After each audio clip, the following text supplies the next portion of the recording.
stuff. What it showing me Hello Kitty. Although I do have to say, there's something about this color palette which is very pleasing. This Easter egg color palette going on here. Yeah. I don't know why that had such an effect on me. Like It's very powerful. it tastes like marshmallow. Yeah. What's going on here? So Razer partnered with Hello Kitty. Whoa. To make some computer equipment.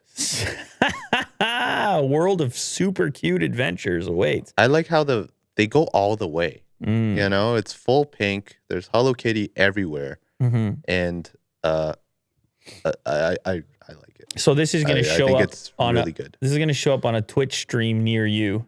Sure, yeah. Are we going to do this show live on Twitch eventually, by the way? I talked to you about it. You're terrified about doing this live.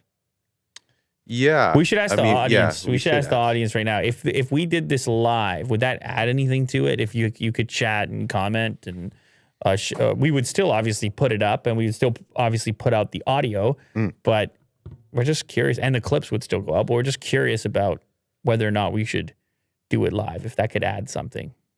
Discuss. Let us know in the comments. Go check it out. Yeah. Lightning fast friends, whether you aspire to greatness, like Bads Maru, or simply enjoy a good gaming challenge like Karopi. These are characters in Hello Kitty? I believe so, yeah. It's always great to have friends you can count on. With the comfort and reliability of the Razer Death Adder. This reminds me kind of the Lego movie, Unikitty. It's kind of like Hello Kitty, but then it goes fierce. Yeah. It's like goes into like a savage mode at times. So like seeing the word Death Adder with all this pink marshmallow stuff kind of feels that way to me. Yeah. Look at the headset. Wow. Yeah, it has a bow on it. Yeah, this is going to show up. Somebody's already wearing this on Twitch right now. Somebody with the chair and everything. Yeah, it's a really interesting collab. Yeah, it's easy for them because they have all the equipment. All they got to do is just change the theme on it. And all of a sudden you got all this new cool stuff. Yeah.